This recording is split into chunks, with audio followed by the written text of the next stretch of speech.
Greetings, book lovers everywhere, and welcome back to E-Train Talks. I'm E-Train, a 12-year-old literacy advocate, podcast host, and booktuber. Here on E-Train Talks, I try to shine a light on all things books in the hopes of inspiring others to love reading as much as I do. And my author guest today is a creator of incredible worlds, a wonderful, and truly just amazing reading escape. My guest today is a master of helping kids escape into stories, and I'm excited to talk with today's guest for a number of reasons. One of which is that his newest middle grade book, Spellbinders, the Not So Chosen One, is a work of incredibly epic, entertaining, and everything that I love in middle grade put together. There are meaningful themes, but there's also a ton of action that's sure to keep you on the edge of your seat. So, another reason that I'm really grateful to be talking with this author today is because he's been a great supporter of my book journey as well, and that means the world to me. So, in case you haven't guessed it by the title of his book, I'm talking to the one, the only, Andrew Auseon. Thank you so much for being here today, Andrew. Thank you, E-Train. That was the best intro I've ever gotten. And Aw. and I wanted to say, since you so graciously thanked me for being a supporter of yours, you have been such an amazing supporter of mine. We're going to talk about it a little bit later, but I haven't my publishing journey. I took a little detour from it for a while, and I'm coming back with this book. And it's a little intimidating and scary to jump back into the book world of 2023. And you've just been a wonderful voice for not only my book, obviously, and my series, but also so many different authors and just literacy in general and middle grade books, and just endorsing reading as something that everybody should be doing, but especially kids. So it's you're such an inspiration to so many of us. So thank you for bringing me on today. Oh, thank you so much. And I'm really glad that we were able to find a time and a date and get this interview going because I'm so excited to ask you my questions and for everybody to hear your excellent answers. So let's get Excellent. started. Let's do it. All right, I'm ready. All right, so my first question is actually a take on a question you answered in a different interview. In a past interview, someone asked you to describe Spellbinders, the Not So Chosen One, in just one sentence. And your answer was pretty amazing. You said, and I quote, "What if all your wildest dreams came true and made everything in your life more complicated?" To everyone listening, I'm sure, like me, this sounds like a pretty interesting read, right? I mean, not just interesting, it sounds awesome. And I know from reading this book, it has lived up to that elevator pitch times 1,000. I loved Spellbinders and Not So Chosen One. And I guess my question is, will you expand on the answer that you gave the previous interviewee or interviewer and share a bit more about your new story, Spellbinders, the Not So Chosen One, in, I guess, a bit more than one sentence? Sure. Yeah, that was a hard question to answer in one sentence. And hearing you repeat it back to me, I'm like, oh, that wasn't such a bad answer. That was okay. I think for me, it came about, first of all, because I was somebody who and I still do this. I'm still someone who does this, and I think it is healthy. When real life gets difficult, when your own everyday life seems like, whether it's sort of boring or repetitive, or if there are hard things going on in your life, I think it's very natural for us to escape into whether it's other worlds or an app, a puzzle app on your phone, or the movies. It's easy to kind of leave all your troubles at the door, right? And put on headphones and listen to an album or something. And the thing that so that was something I always did, and I always kind of asked that question of, like, are these places we go, are they always free from that kind of baggage? Like, if you're just listening to an album, that's one thing, but if you're going into a world where you think it's all going to be better and it's a real world with real people, like that kind of escapism isn't going to turn out the way you think it's going to turn out. And the other reason I thought about that was just, it's so easy now for people, and I think especially for kids, but in no way only young people, to distract ourselves with things that take us away from what's going on around us. And for Ben, the hero of this story, he uses games and sort of the conjured fictional worlds and all of their little details and their expansive epic things, to kind of say, oh well, life would be so much better if I was there instead of here. Yeah. And to challenge that idea, right? So to say, oh well, if you want to be a hero of a story, being a hero is a big responsibility, you know, in the real Mm. world and in our world. And so I wanted to test that idea, and then I also knew that there would be a lot of humor and fun in taking two different points of view, which is the two characters you can see behind me, which is Ben and Niara, from these two different worlds. Ben seeing escaping into Niara's very real fantasy world as being sort of an escape where it's all going to be easier, and then her, where her world is in peril and she's looking for someone to take it very seriously. The two of them clashing, and that kind of conflict and misunderstanding provides a lot of the humor in the book too. So I knew that would be a funny setup for a lot of those jokes and things. Absolutely. And that first scene where Ben is kind of talking to Niara and Niara's kind of calling him the chosen one and taking him to the portal to Niara's realm, that really was a great deal of awesome humor, and I found myself chuckling, and I think you all will as well, because Ben just think this is also sort of a game, like the ones he creates in his journals. And no, that's not a spoiler, or anything, but because he's supposed to be going to this convention with his friends, or I guess in his mind at that time, like supposed friends. But now all Yeah, this is happening, it must be fake. Or I guess it yeah, was. that was sorry, I didn't mean to interrupt that, but that was an interesting part for us to work on, because we had to go back and forth about when does he start to really realize Yeah. that things are going differently. Like you said, he's going to a convention with his friends, and there's a lot of, you know, cosplay, dressing up, there's a lot of role playing, they take it very seriously. So at what point does someone realize, oh, this is not just a game or an act of theater, or is this something more than that? And so we went back and forth with when he discovers that it's actually real.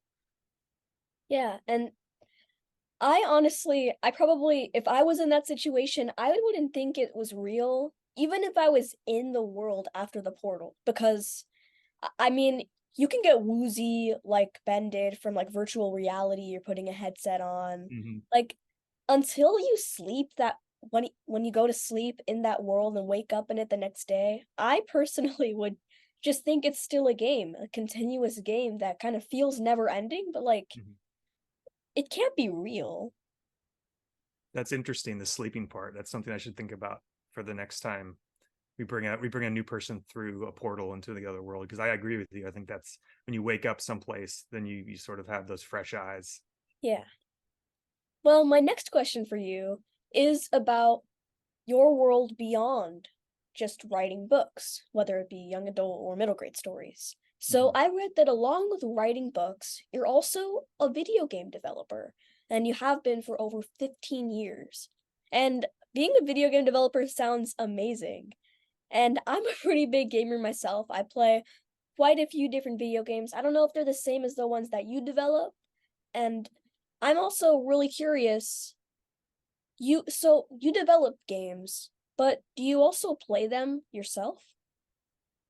I was lucky enough to grow up when video gaming was really becoming part of mainstream culture, and becoming part of people's living rooms and doing things with your family and friends. So I got hooked on them really early. And I mean, at the same time, I was also a big gamer when it comes to board games and role playing games. So I was already excited about uh, those uh, those franchises and those different titles and things that my friends and I would play, and we would think about and make our own. But then video games came along, and it's funny because at that point, video games were made by very small teams of people, and they kind of did everything. Mhm. And they were mostly programmers who sometimes they would do writing and art, but they would kind of wear a lot of hats. And so Yeah. I never thought I would be able to work in that business, because I am not somebody who's really great with computers or with technology and math. um, so I didn't think it would be a future for me at all. But like with books, it's something I did want to do. Mhm. Once I saw that the stories could be really compelling and exciting, and express something real about human emotion, the human experience. Um, So yes, to answer your question, I've been playing them all my life. I still do. I still play a mixture of board games and video games, and that's kind of what I spend a lot of my free time doing is thinking about what I'm going to play next and trying to find time to do it. So Yeah. it's been a big part of my life. Well, that's awesome. And I really like what you said about how there wasn't how you really realized you could help create these games when you saw like human emotion in the games, which Hmm. makes a lot of sense. Like the earlier video games like Pac-Man or Atari, all the games made by Atari or Galaga, Space Invaders, they were just, I guess, robots or kind of creatures on a screen, I guess you could say. Right, right, But it wasn't until there were games that really kind of dug deep into like humanity. I mean, they're video games, they're not that deep, right. but like, I mean, you could talk about a game like Halo or even possibly like the Mario games from around the early like to late 90s or the 2000s that kind of really could get you excited and feel like you could create these games. Hmm. They had a lot of games too that they started introducing that were games that allow you to make games. I think Oh, Little Big cool. Planet was one. Like there's the Mario Builder game. I can't remember if that's what it's called, but Mario Maker, where you make your own levels. So people could start experimenting and trying to like make levels for their friends. And then with the internet, a lot of people are able to post games or levels or mods for other people to download and then Mhm. try. So it really gave players the ability to kind of become designers. And I think that's been a really exciting thing that's happened for people to experiment with that idea. Yeah, absolutely.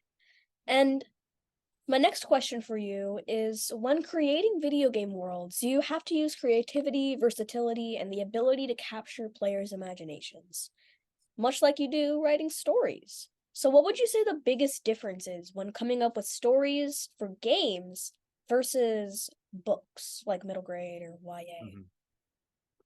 I would say the two biggest things, the biggest differences when it comes to writing and creating for games and books is that um, when you work on video games, most of the time, even if it's a small independent game, you have to be really good at working with other people. Hmm. It's very collaborative. It's very something where you have to not have an ego, where you share the creativity with other people and everybody has ideas. So you have to learn to, I mean, I guess for lack of a better phrase, have a thick skin and be able to get used to the idea of, you're not always going to get your way, which when you're writing a book, most of the time you're the voice, you're the creator. And Hmm. with the exception of like an editor and an editor team or who works with you on the book, I mean, it's your story that you're telling. And so you have to learn to be okay working with a team of people who are all working on the story from different angles. And the other thing that is key to making games is the interactivity of games, is the fact that the story that you're telling is ultimately going to be the story the player is experiencing, as opposed to the story that you've written that has a beginning and an end. The characters are set, their journeys are set. It's on rails, as they would say in video games. And with a video game, you really want to give the player the tools to have an experience that is unique to them. Even if there's a character they're playing, you want them to come away with something they can say, oh my gosh, I was playing Halo, or I was playing Mario and this happened and this happened and whoa, it was wild. And someone else says, oh, I played that too. And this is what happened to me. And it's different. You can kind of talk about it. Yeah, Um, and I think that's a really cool part of it. I mean, I also write interactive fiction, which is a very kind of simpler, more accessible way to create stories with gaming elements, where it feels like you're reading a book, but you also have moments where the player has agency, is what we call it, and has the ability to make decisions that affect the story. And that even something as simple as that changes the whole way you experience the story. absolutely. That's a great point, what you said about interactivity. Because I mean, people can read books and take away different themes or emotions or think like tidbits about the characters that others might not. But with video games, it's an entirely different story because you have characters you pick, like you said, and you kind of travel on this adventure, but it's not set for you. The Mhm. choices that you make greatly affect how the story will play out, which is really interesting and a kind of big difference between video games and books. But in reality, the two are kind of not that different. Yeah, it's a really fun part about it because Mm, you never know what a player's going to do. So sometimes you hear stories about games that you worked on where people do things you never would have guessed, and Yeah. it's so exciting to see them using their creativity and trying new things. It's pretty fun. And I also just want to clarify, I do not play Halo, because I'm not allowed to play shooting games. So Yeah, I don't play shooting games either, actually. yeah, So, I just stick to the like Minecraft or those sort of games. which are so creative and cool. Like, Yeah, wish that I had absolutely. had Minecraft when I was younger, because just watching what people can do in that is great. But I'm with you. I play certain games, but certain games I don't play for my own, Yeah. for reasons. Definitely. And while doing some research, I uncovered some books that you've written for a more YA audience a while back. So why did Mhm. you decide to move to middle grade? And if you don't mind me asking, there was a big gap. There is a big gap between the last book you wrote and Spellbinders. So what led to that big gap in years between your most recent book and your other stories? Um, a lot of that was I was right in the middle of working on some big video game projects where I was sort of in charge of a group of people and big assignments as part of a big video game project. So that was a big chunk of that, was that my video game career was kind of evolving and changing, and I needed kind of all my wits and my creativity to work on those.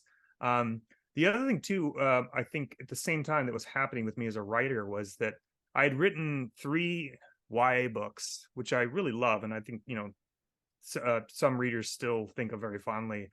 This is around 2005 through 10. But then I wrote a middle grade book. I collaborated on it with a film director named David O. Russell, and it was a lot of fun. It was kind of exactly where I wanted to be, the sweet spot of what I think I do well, which is kind of heartfelt stories that feel real, but at the same time they have a lot of silliness and a lot of goofiness and kind of action, and um, they're both, I would say, kind of like mainstream fun stories, but they also have like a core of truth to them. So Alienated, which was a book I didn't know I was going to be working on, made me go, oh, like I love middle grade. This is really where I want to be. And right when that happened, I then got into this video game project, which took a long time, and I moved to a different town, and a bunch of stuff happened.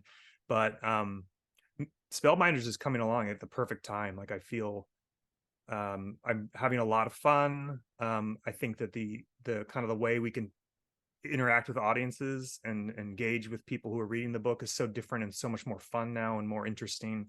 And I'm really glad to be doing this book now. I mean, I think the 10 years taught me a lot. Yeah, definitely. And the middle grade, I guess middle grade has become like, I guess you could call it kind of like the sweet spot at the moment, at least for readers like me, because there's so many different kinds of middle grade books coming out right now. Right. It's not just stick to like one genre, like realistic fiction or fantasy, which I love those genres, but I love seeing all the variety in middle grade, how you can throw all these characters who are like similar ages to the readers and put them in situations that might be real, might not be real, but they still feel real as well. Yeah, I think that middle grade is definitely, is like you hit it right on the head. It's the sweet spot, and it's where the most exciting things are happening. I think in Mhm. children's literature is the most interesting, diverse voices are in middle grade. The biggest swings when it comes to trying experimental, structures or voices is all there. I think it's just a really exciting time to be working in that space, and I'm learning a ton from. I'm reading all these authors that I'm like both talking to, but then also just hearing about, and there's just really amazing stuff happening. So I'm excited to be kind of in there somewhere, Yeah. right?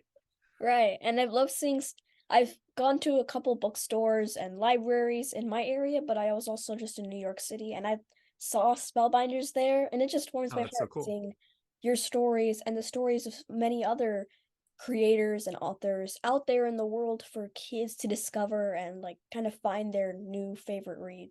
Now let's talk more about your newest book, Spellbinders, the Not So Chosen One, which is a truly a coming of age middle grade book at its finest. From the Thank world you create to the characters as well, we all come to know and love your protagonists. And your writing style, it doesn't just engage readers, but immerses them into the story, kind you. of like a video game. And you're pretty experienced at that too. So, Thank do you. you think your work building worlds and crafting video games has helped you with storytelling through the written word as well? I'd like to think so. I'd like to think that the world building part, which is something I've always struggled with, it has gotten better just Mhm. because I've had to do it, a lot of what I do is world building. It's working with a team of people to come up with the basic foundational pieces of a setting or a magic system Yeah. or a planet. It really depends Mhm. on what kind of what game you're making, but that stuff becomes it becomes the foundation on which everyone else who's working on the game kind of builds. You kind of have to have that before you build out the art, right? Or Mhm. the physics of the game. Like a lot of that really depends on the world that you've created. And so that's something I'd like to think I've gotten better at. There's still, I mean, I still have plenty so many weaknesses as a writer, but it's the thing I like to feel like I'm learning about and improving at is uh, a world that has its own logic and that makes sense to people who are reading. It doesn't tell you everything. Like I don't want you to know every single thing about every single aspect of the world, Yeah. but I want it when you're reading the story, you don't ask a lot of questions like, well, why doesn't this happen? Or what's the deal with this?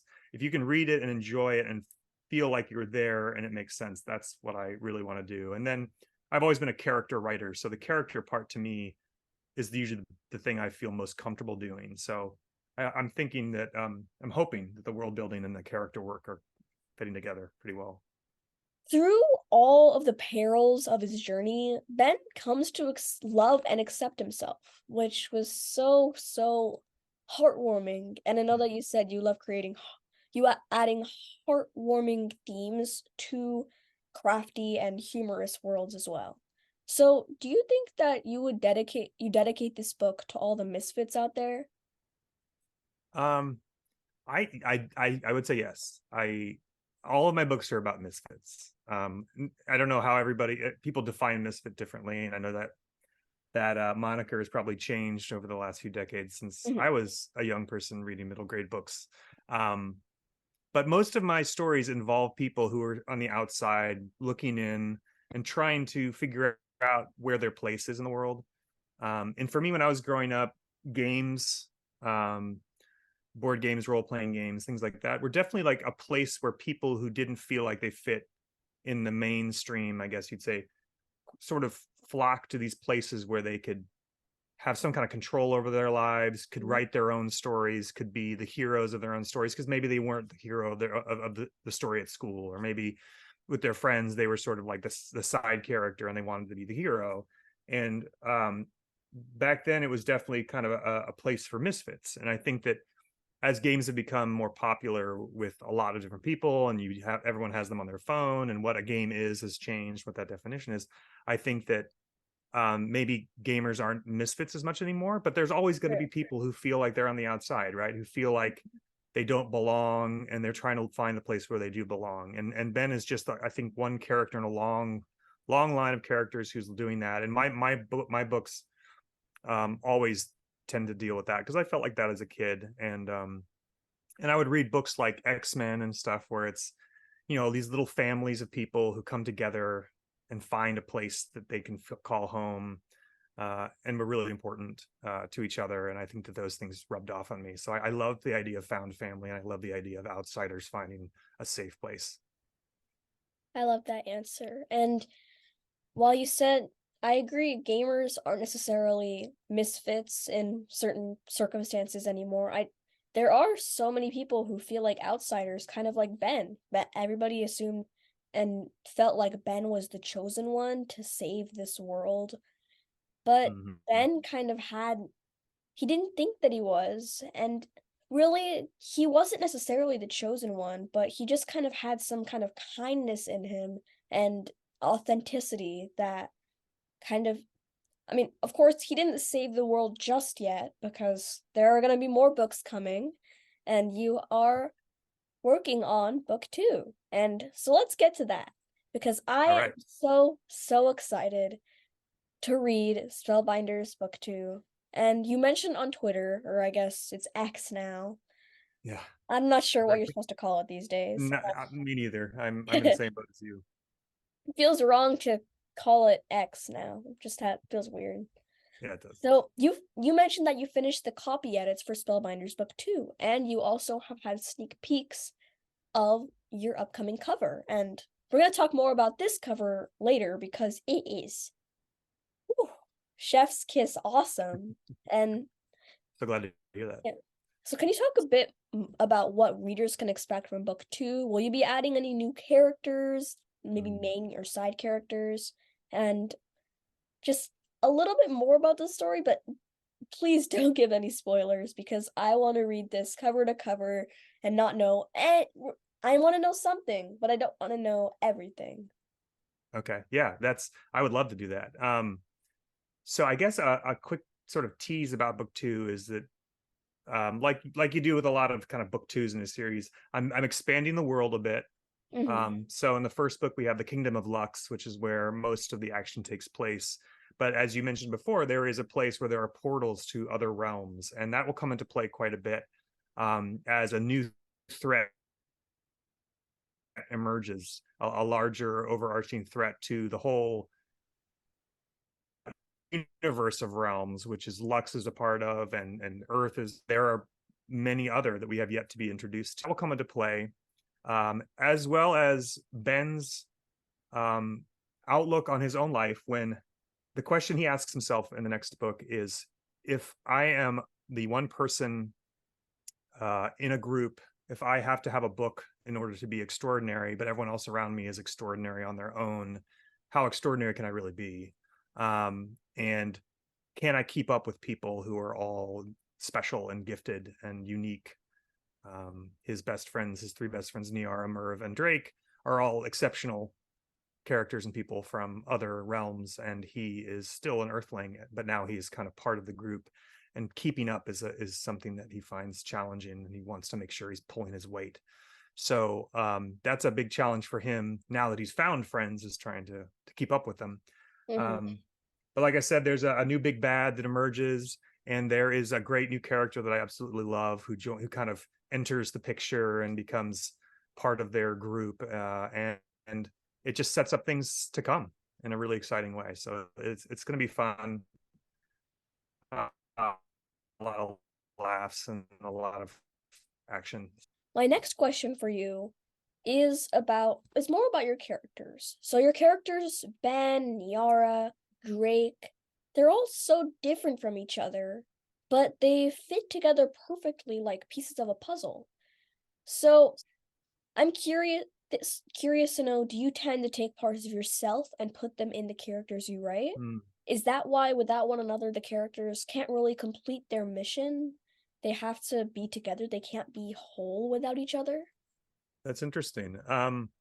There definitely are elements to that are true, and I think um, for me, a big part of this series was trying to take certain things about certain tropes and ideas about games and kind of work them into a story Mhm, that was a real person's story, a person who sees the world through the lens of games. Um, and I think the four main characters are less about aspect, they're less parts of me than they are there to represent the parts of like an adventuring party where you tackle things as a group and everybody brings something to the table when you take on an obstacle or a challenge, and that as a team is the only way to overcome an obstacle is as a team, and you can't do it on your own. So I think that's where the structure of that group came about.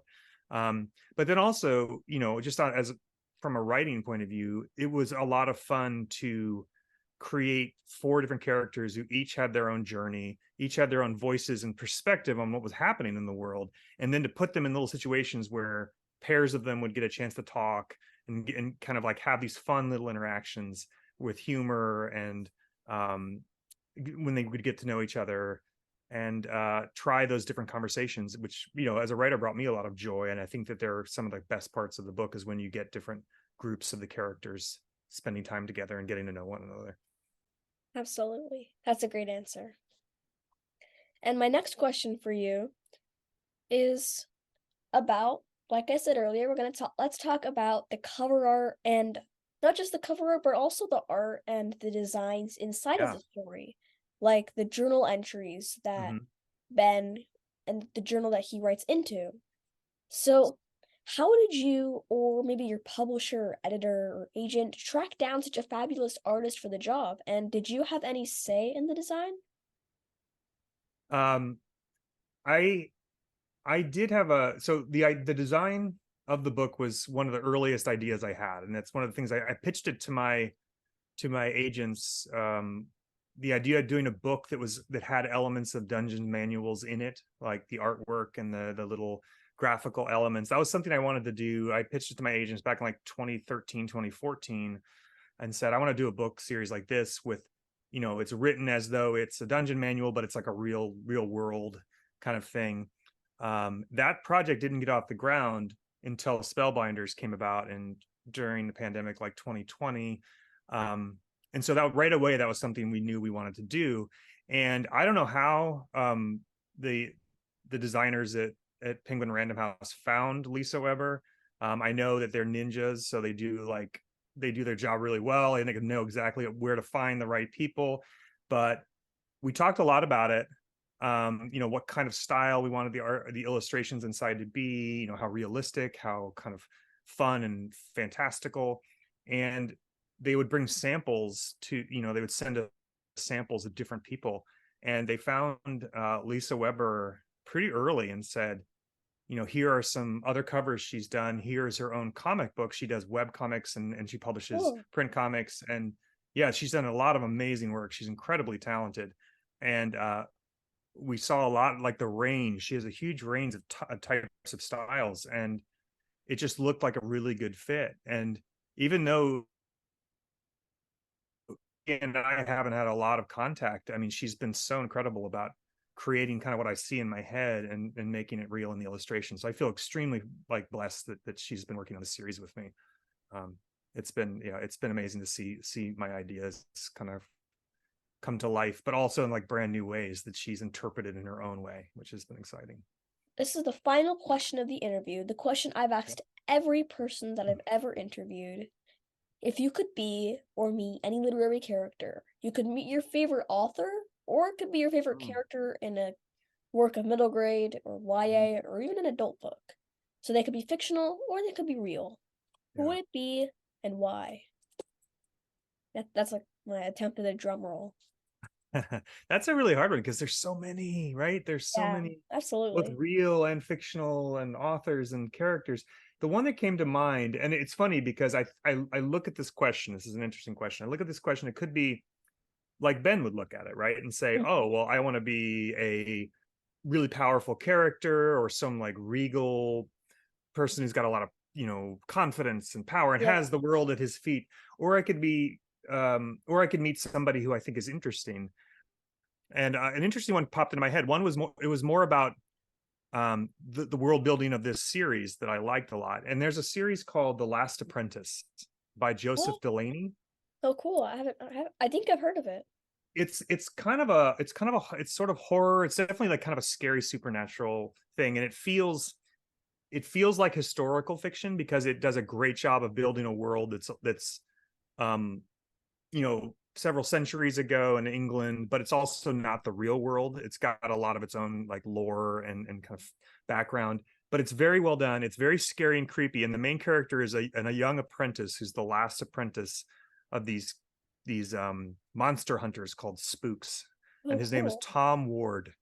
And he is a kid that grows throughout the series. The series is like 12 or 13 books long, and by the end he's like a young man, and he's a kid. And there are parts of the book where he writes his own notes as a kid learning as an apprentice to somebody who's a master. He writes his notes on like how to take care of certain monsters and how to do things right. And there's a lot of little elements of that made its way into Spellbinders. And I think that just spending a day in that world, as scary as it is, would be really cool to sort of see a Yeah. world that felt real but also felt very supernatural and magical in a way that's believable. So Hmm.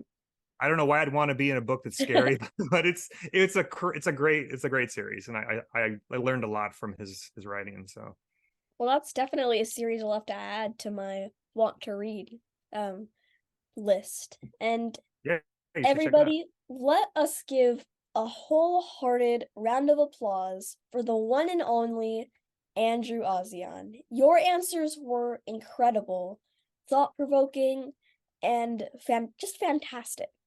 And Oh, thank you, Train. if you've already read Spellbinders and Also Chosen One, then you'll already know why I've been so thrilled to have Andrew on my show. And if you've not yet read Andrew's book, what are you doing? Get off this podcast and order your copy for yourself.